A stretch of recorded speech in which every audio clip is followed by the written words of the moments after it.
أعوذ بالله من الشيطان الرجيم بسم الله الرحمن الرحيم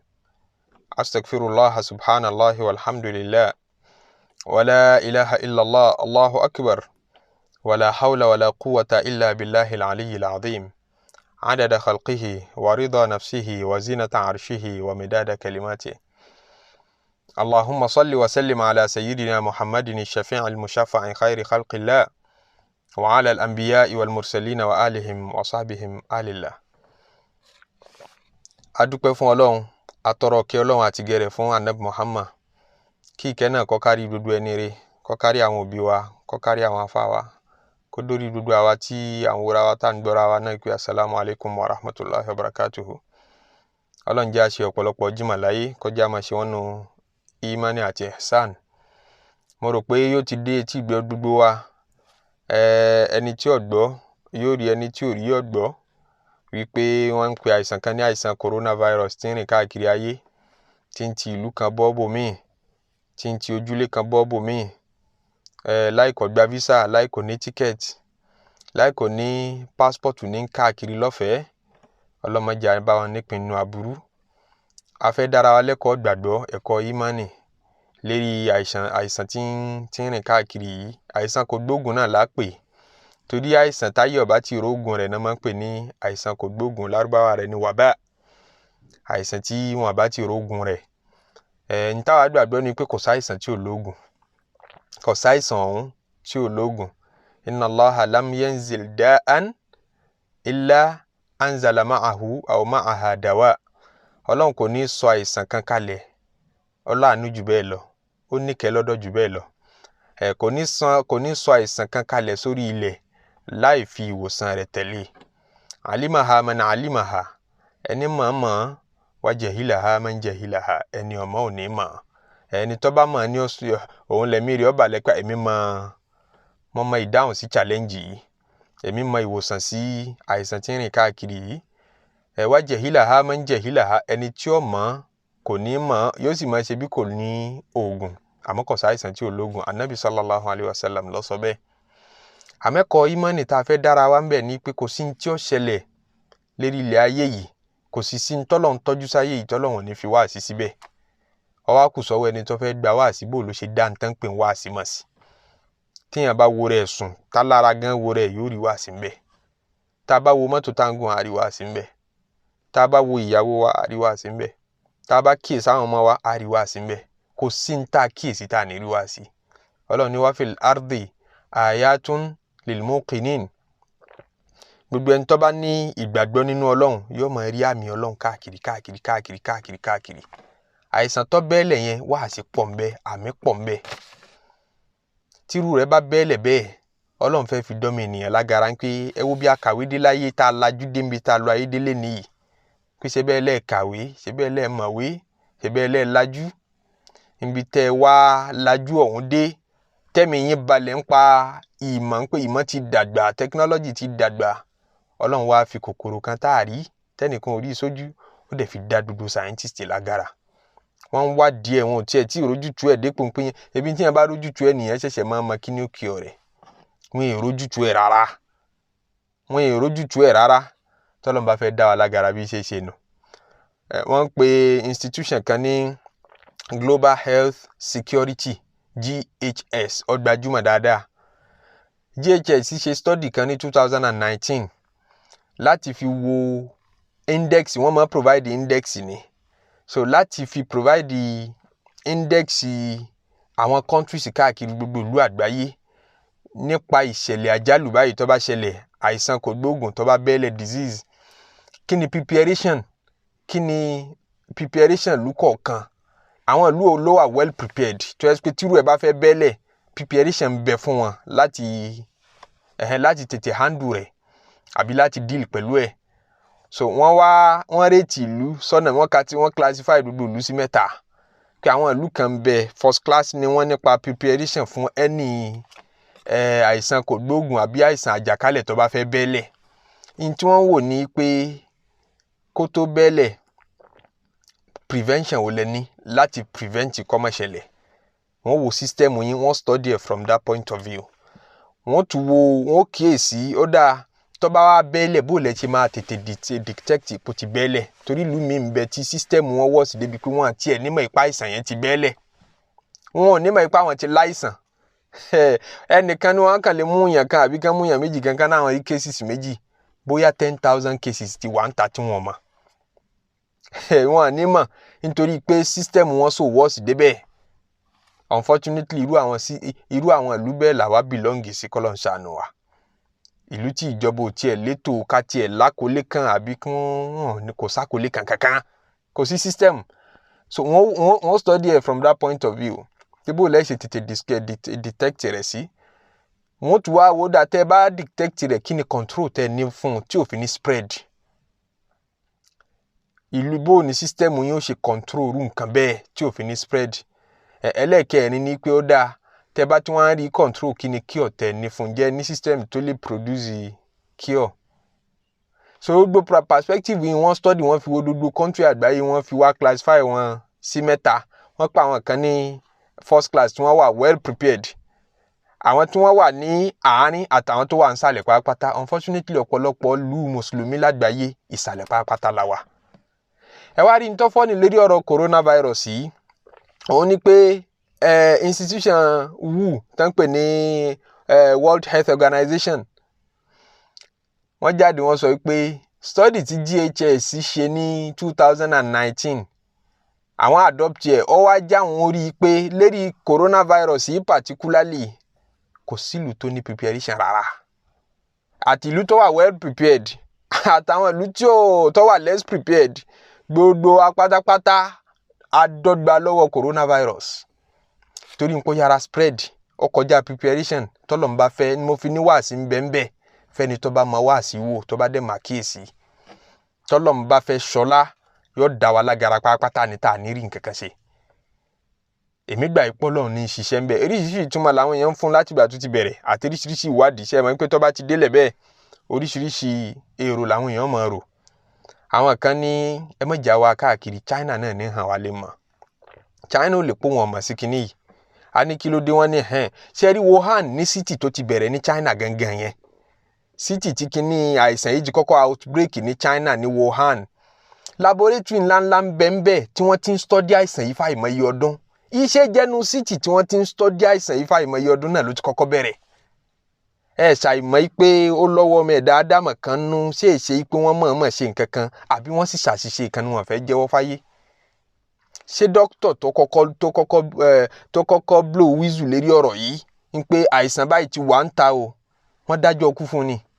wọ́n lọ fẹ́ spread rumor òun ló kọ́kọ́ pàkíyèsí gbogbo àwọn dókítà ẹgbẹ́ rẹ̀ pé àìsàn báyìí ti bẹ́lẹ̀ o ẹ kíyèsára o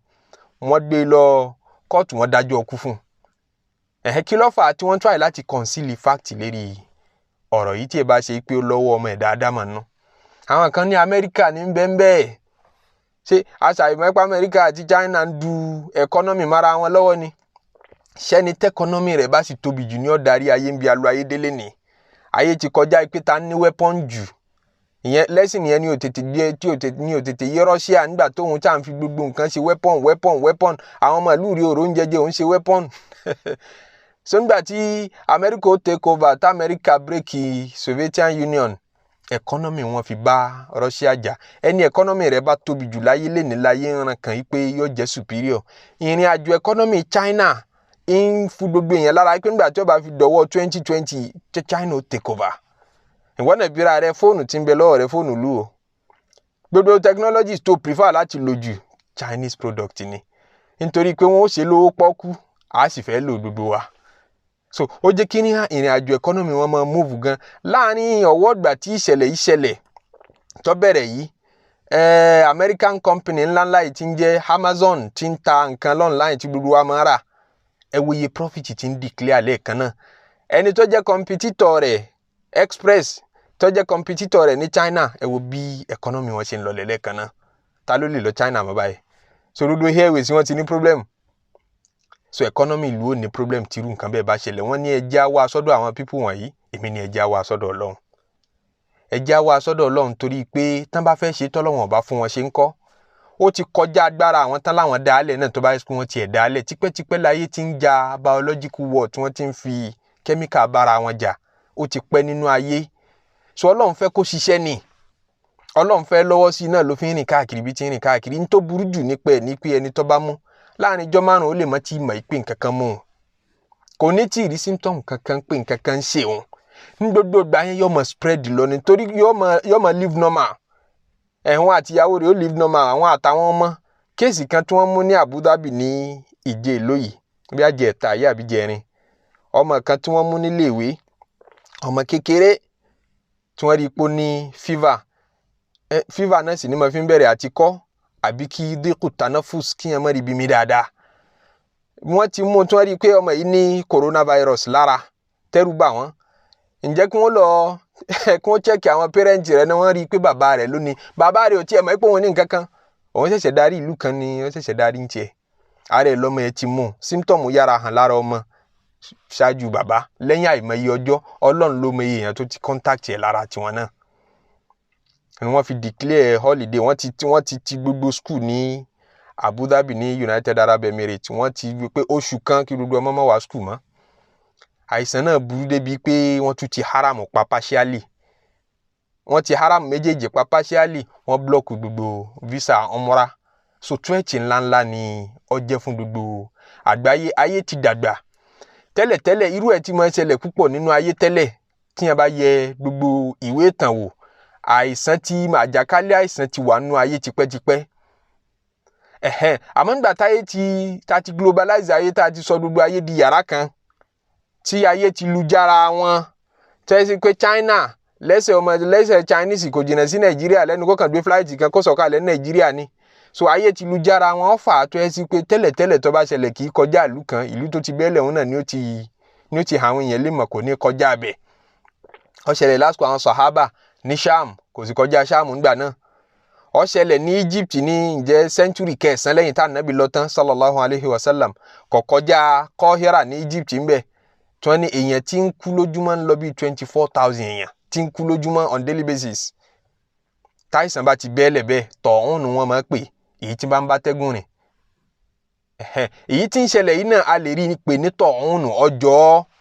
torí ìta bá tí mògùn ẹ̀ náà ni ó máa jẹ́ tọ̀hún so nígbà tá à ń sọ yìí ayé ò tí ìlú jára wọn kò kọjá ìlú tí ọba ṣẹlẹ̀ sí amáyé ti di yàrá kan náà lénìí ẹ sí pé kódà ẹlòmíín kó látara kí wọ́n kàn fẹ́ rù ránṣẹ́ láti ìlú kan ọwọ́ tó bá ti kàn án nígbà tó bá less than 12 hours ọwọ́ tó bá ti kà àwọn ẹrù yẹn tẹ́lòmíín náà bá fọwọ́ kàn ó ṣeéṣe kó contact ẹ̀ lára ẹ̀ ẹni tó bá sì mú onímọ̀ ìpín nǹkan kan ṣe òun tí ó máa fi lọ bí ọ̀sẹ̀ kan gbà míì àwa di pé gbogbo àwọn èèyàn tí wọ́n bá ti ń rí àpẹẹrẹ kan lára wọn abẹ́ni tó bá rìn súnmẹ́ni tí wọ́n rápẹẹrẹ lára ẹ̀ wọ́n kó wọn sí yàrá alúwà kan wọ́n ṣe alúwà 14 days wọ́n quarantine wọn fún 14 days láti fi lè mọ̀ sí wọn lálàáfíà tíyẹn bá gbé flight láti Bahrain nísìn òfin tuntun nù láti Bahrain ẹ bá gbé àbílẹ̀ látẹ̀ní ìlú tẹ́ bá ti ń bọ̀ lọ Bahrain àbí láti Bahrain wá sí United Arab Emirates tẹ́ bá ti land tí flight yẹn bá land tọ́pẹ́tẹ́ nìkan bá ní fever nínú flight yẹn fever lásán fever àìsàn tó normal ní kíyàn ní fever tíyẹn bá ní fever lásán torí fever náà ní kíní máa fi bẹ̀rẹ̀ kìí ṣòun nìkan wọ́n dá dúró gbogbo ẹ̀yin tẹ́ wà nínú flight yẹn lẹ́ẹ̀lò 14 days kí wọ́n tó release yín láti fi lè mọ̀ ṣẹ́ni tó ní fever yẹn kí ni ti ń ṣe gangan ṣe é ṣe coronavirus tó bá jẹ́ coronavirus gbogbo ẹ̀yin yòókù náà save ta ló ti contact ẹ̀ nù yín so bí kíní ìṣe wá jẹ́ threat tó yìí náà kò gbọ́dọ̀ bá ìmánì wa jẹ́ pé ọlọ́run lọ́ba tí ń fa àìsàn kan ni ọlọ́run lọ́ba òun sì lọ́ba tó lálàáfíà lọ́dọ̀ nítorí fi gbọ́dọ̀ mọ̀ bẹ́ẹ̀ ni pé wo population yẹn ti ń bẹ ní China wo population yẹn ti ń bẹ nínú Wuhan city tí kíní ti bẹ̀rẹ̀ kì í ṣe gbogbo wọn ló mú lágbà tó ti bẹ̀rẹ̀ yìí nísìn cases tí wọ́n report around 100,000 lágbàáyé around 100,000 lágbàáyé nínú China gangan fún rẹ̀ èèyàn tó ti kú ó ṣẹ̀ṣẹ̀ ń pé bíi 3,000 látìgbà tó ti bẹ̀rẹ̀ wàá wọnú China àwọn èèyàn ń bẹ́ẹ̀ nínú Wuhan city yìí àwọn èèyàn ń bẹ́ẹ̀ tí ò tí ì mọ́ ní tí wọ́n máa ń èèyàn ní Tunisia lọ́hùn so China sí Tunisia ìrígun méjì ayé tó jìnnà síra wọn pátápátá ni Tunisia lọ́hùn ibi tí Áfíríkà parí sí China lọ́hùn Asia lọ́hùn wá wo ìrígun méjèèjì síra wọn tó bá mọ máàpù wò ń mú yàn ní Tunisia èèyàn sì wà nù China ó wà nù Wuhan city tí ò tí ì mọ̀ ó yẹ kó mọ̀ pé ètò Ọlọ́run ní ń bá rìn ló fi gbọ́dọ̀ tààrẹ ṣà ìgbàgbọ́ sí kádàrá Ọlọ́run lànàbí sallallahu alaihi wasallam fi ní la adwa wala tiyara la adwa tá nàbí gbà lérò ní pé táwọn èèyàn bá tí wọ́n ní kò sí ti ń jẹ́ àkóràn ní pé àìsàn èèyàn gbọ́dọ̀ sọ pé lágbájá kó àìsàn ràn mí níta nàbí ń sọ ń bẹ̀ ní pé má gbàgbọ́ pé àìsàn yẹn fún rẹ̀ ní ràn yẹn Ọlọ́run ní í ṣe létò ìpínran lágbájá mọ́ràn eléyìí ẹni tó kọ́kọ́ mú Lebanon torí lágbà tí kéèsì náà ti ṣẹlẹ̀ mò ń follow up rẹ̀ ẹni tó kọ́kọ́ mú Lebanon wọ́n interview rẹ̀ mo wá listing sí interview rẹ̀ àwọn méjì ni wọ́n jọ lọ sọlúdé ní Italy so ibẹ̀ wọ́n wà látara January kí wọ́n tiẹ̀ tó sọ pé nǹkan kan ti dé Italy China nìkan ni kéèsì náà wà nígbà náà kò tí ì kọjá China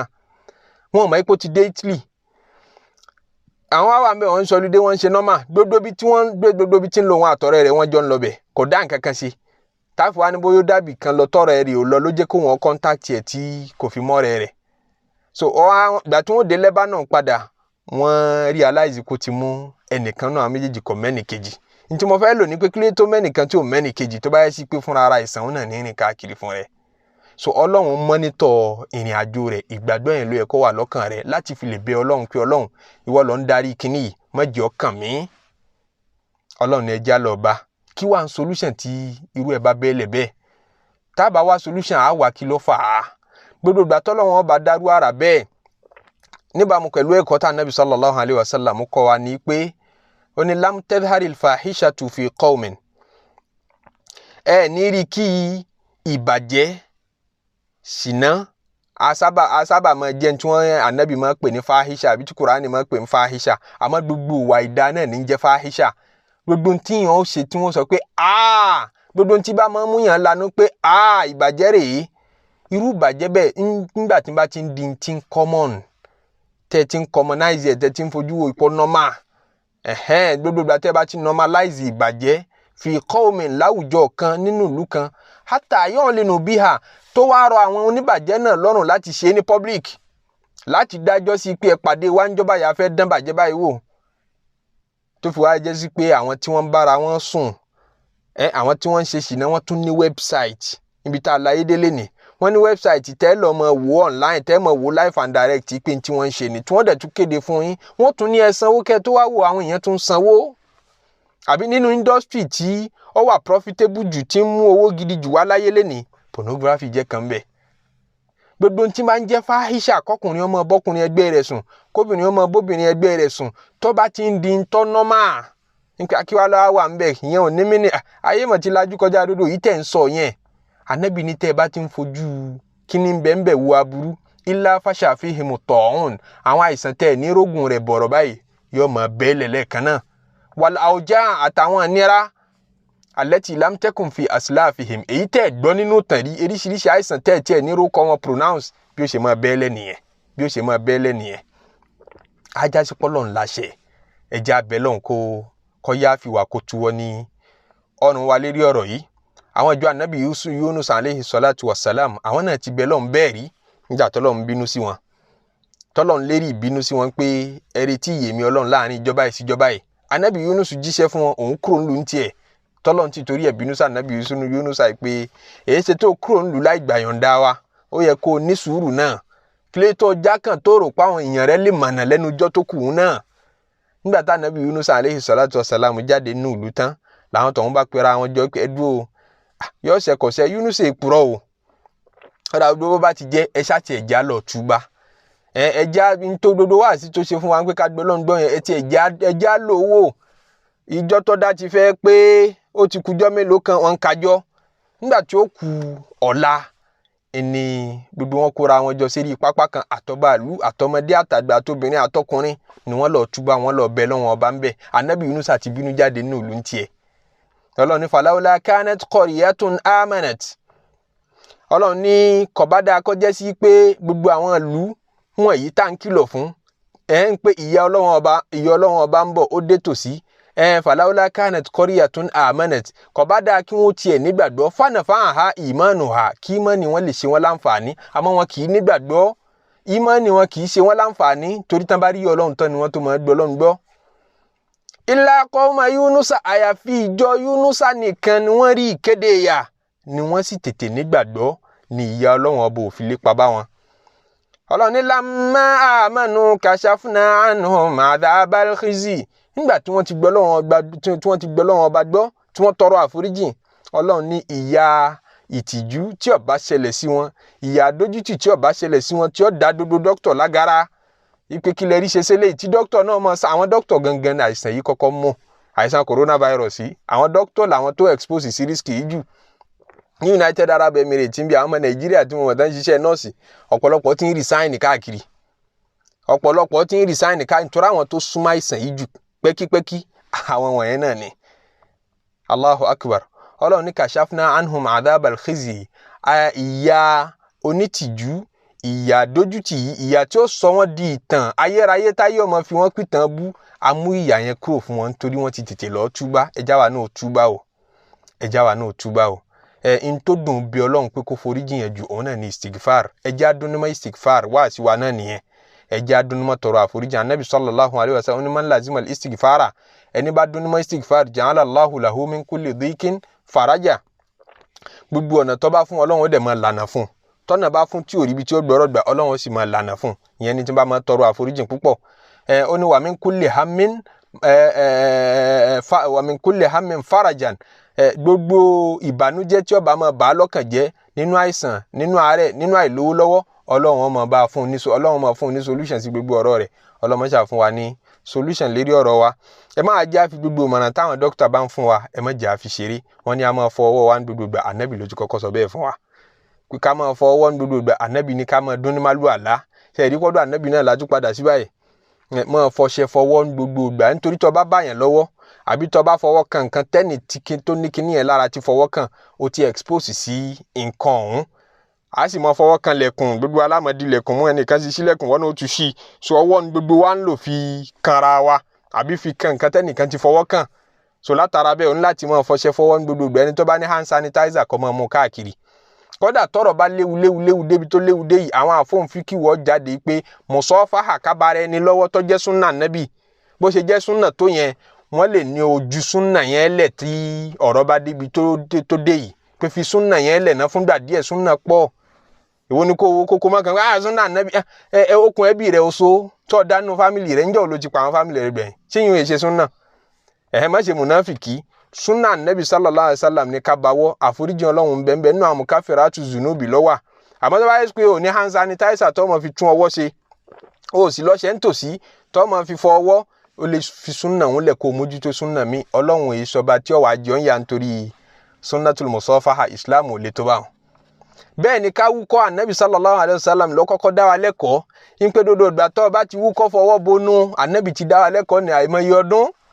iná gbogbo wọn tún ní apàdà sí báyìí pé ẹni bá ti wúkọ́ kó rí ipò òun kọ́va rẹ̀ nítorí kinní náà ikọ́ nǹkan kan bẹ́ẹ̀ ní ń bá jáde so àwọn àyè tí ń gbà wọnú ara tí fáírọ́ọ̀sì náà ń gbà wọnú ara bí ojú bí imú àtẹnu náà fi ní má fọwọ́ kan ẹnu mọ́ má fọwọ́ kan mú mọ́ má fi kan ojú mọ́ nítorí òun tó ti fọwọ́ yẹn kó ọ̀rẹ́dì títí tó fi rọ́wọ́ yẹn fọ̀ so àwa abára ẹni lọ́wọ́ àbí kíká sín ká máa bo ẹnu tá a bá ti sín ká máa bo ẹnu nígbà tá a bá ń wúkọ́ ká tá a bá rí ní tá a fi bo ẹnu ká fọwọ́ bo ẹnu gẹ́gẹ́ bá Ànábì sallallahu alaihi wasallam ṣe dá wa lẹ́kọ̀ọ́ ọ̀dọ̀ Ànábì náà là ń padà sí ẹni tó bá ti wá mú àbí tó ń rí symptom bóyá o ní fever má ló ń lọ mọ́ṣáláṣí lọ kírun jàmá má ló ń lọ mọ́ṣáláṣí lọ kírun jímọ̀ tó bá ṣe bẹ́ẹ̀ àwọn àfáà àgbàlagbà yìí ti jáde wọ́n ti gbé fatuwa jáde kì í ṣèmi nìkan ní sọ̀rọ̀ wọ́n ti gbé fatuwa jáde pé kódò ó tún lẹ́sẹ̀ lọ́dọ̀ Ọlọ́run tó bá lọ kí jímọ̀ pẹ̀lú symptom coronavirus tí ń bẹ lára rẹ̀ nítorí ó fẹ́ bá yí àwọn èèyàn jẹ́ ni nínú mọ́ṣáláṣí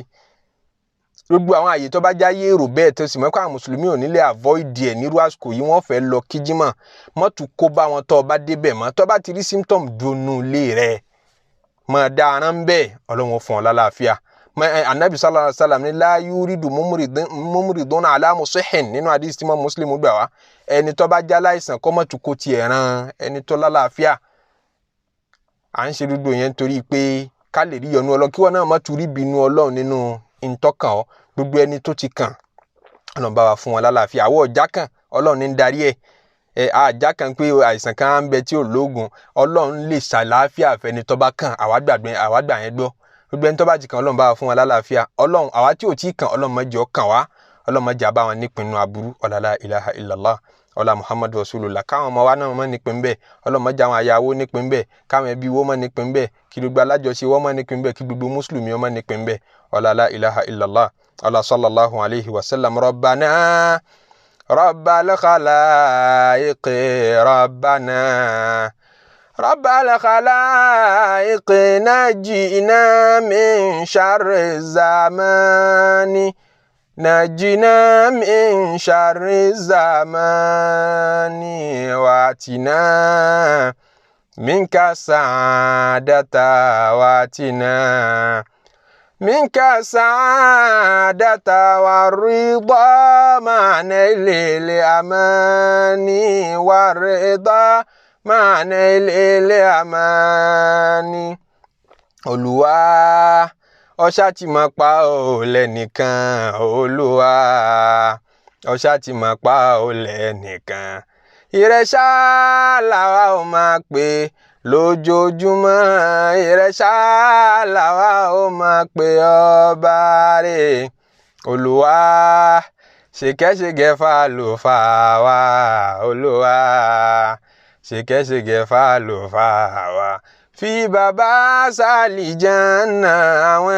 ẹni rere fi bàbá sàlìjánà àwọn ẹni rere Ọlọ́run jẹ́ aṣọ ọ̀pọ̀lọpọ̀ jímọ̀ láyé ẹ má gbàgbé gbogbo iṣẹ́ ẹjọ́ jímọ̀ ẹ jẹ́ aṣọ sàlájù tó pọ̀ fún Ànábì sallallahu alayhi wa sallam ẹ jẹ́ ètìdé jímọ̀ káwẹ̀wẹ̀ jímọ̀ kàkà suratul Kaf ọlá subhana rabbika rabbil izzati amma yasifun wa salamun ala al-mursalin walhamdulillahi rabbil alamin.